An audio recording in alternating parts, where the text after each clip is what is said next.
So I just got back from seeing the newest installment in the Apes franchise, Kingdom of the Planet of the Apes. I'm not gonna mince words here, I thought it was great. I loved it. With one or two minor things that I didn't quite like, but is it worth your time? Yes, it absolutely is. Just a warning that I will be getting into story spoilers later in the video, so click the timestamp down below to go to my overall score if you don't want any important story points ruined for you. Kingdom of the Planet of the Apes is directed by Wes Ball this time around, the director of the Maze Runner trilogy. It is rated PG-13 with a runtime of 2 hours and 25 minutes. Many years after the reign of Caesar, a young ape goes on a journey that will lead him to question everything he's been taught about the past and make choices that will define a future for apes and humans alike. I'm not sure how far into the future, but the film states many generations later, so it most likely is hundreds of years after Caesar. I honestly thought the motion capture in these films pretty much reached its peak in War for the Planet of the Apes. I stand corrected. You can even see more of the actors in these characters, and they communicate far more than they did in previous films, so that humanness in their expressions are even more nuanced and complex. So I can't praise the VFX teams enough, and I hope that they're getting the recognition that they so rightly deserve. I had to give tremendous praise to main star Owen Teague, who plays Noah in the film. His journey to save his clan from the likes of Proximus was really emotional and engaging to witness. He presents himself as an ape who wants nothing more than to protect his clan at all costs, but finds that he lacks more knowledge than he thought he had, and that presents itself in the form of the character Raka, played by Peter Macon. He does serve as an exposition device for the audience and for Noah, but I didn't mind it at all. His explanation as to who Caesar was and what his teachings provided for apes felt very natural, and watching him speak about the past and about humans who are called echoes in the film was entertaining. Along the way, Noah begins to change his opinion on humans.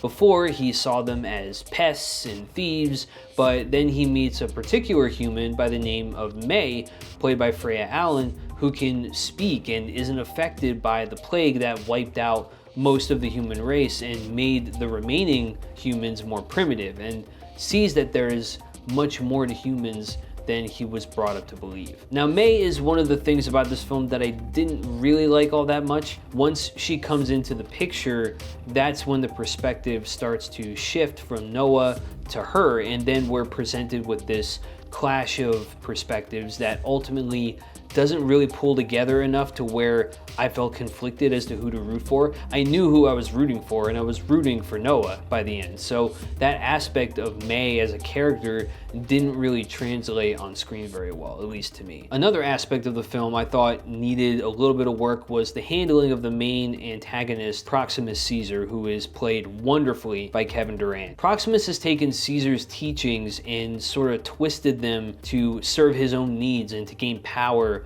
over other clans of apes as well as humans. But his introduction in the film took a little too long to arrive, which is a shame because his arrival really kicked the pacing up a notch and led to an action-packed second half. Had he been introduced a little earlier, it would have made for better pacing for the earlier portions of the film. Okay, from this point on, I will be getting into heavy spoilers for the later portion of the film, so skip to my overall score if you don't want to know any more story points. So Noah's clan gets kidnapped by Proximus's clan and brought to his kingdom to add to his overall rule. Noah goes on this journey to save his clan and his family. Upon arriving with the human May in tow, Proximus's ultimate goal is to break open a huge vault which is said to house human technology and knowledge that can help apes and Proximus sort of keep dominance over humans. May and Noah find a way into the vault and see all these weapons and books and tanks, and we're then shown that May's actual motive is to bring the human race back from extinction, back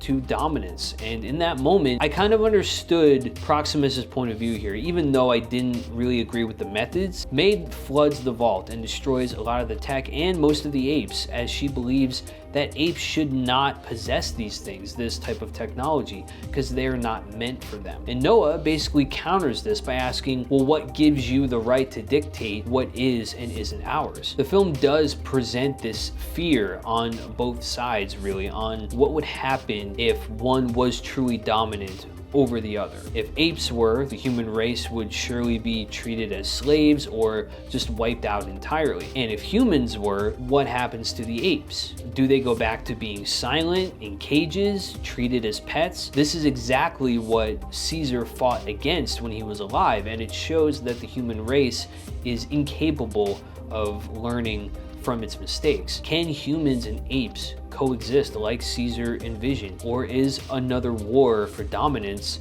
looming? I loved asking these questions, and I'm sure that they'll be answered in future films, as this chapter definitely sets up a new line of movies going forward. Overall, I'm giving Kingdom a score of 4 out of 5. A visually stunning film with an incredibly nuanced character in Noah, who has a very satisfying character arc. Kevin Durant's performance as Proximus Caesar was compelling to watch, but his late introduction gives the film a slightly uneven pacing, and the changing perspectives of Noah and May felt unnecessary, as I found myself a little unsympathetic to her plight to save the human race. But I want to know what you guys thought of this latest installment in the Apes franchise. Did you see it yet? What did you think? Tell me where you would rank it among the trilogy. Let me know your thoughts down in the comments below, and don't forget, if you like this video, give it a thumbs up and subscribe to Geek Boulevard to get notified when my next video drops. Thanks for watching, guys, and until next time, keep it classy and keep it geeky. What a wonderful day!